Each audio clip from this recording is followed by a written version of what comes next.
Hi అండి. నేను ఒక విషయం చెప్తాను, గుర్తుపెట్టుకోండి. ఈ రోజుల్లో డబ్బుకున్న విలువ మనుషులకు అస్సలు లేదు. అది తెలుసుకోవాలండి, ఫస్ట్ తెలుసుకోవాలి.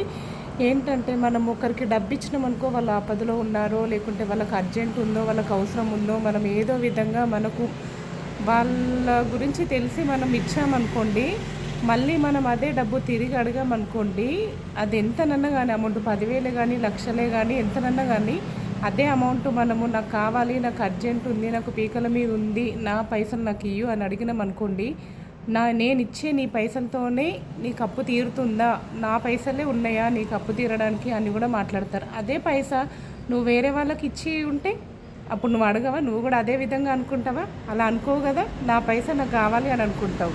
నీ దగ్గర పైసలు ఉంటేనేమో అలా, ఇంకోరి పైసలు అయితే ఇలా. అలా మనుషులు ఉన్నారండి ఈ రోజుల్లో. మాటలు అస్సలు కాదు, కనీసం మాట సాయం చేసే మనుషులు కూడా లేరు. ఎవ్వరిని నమ్మకండి.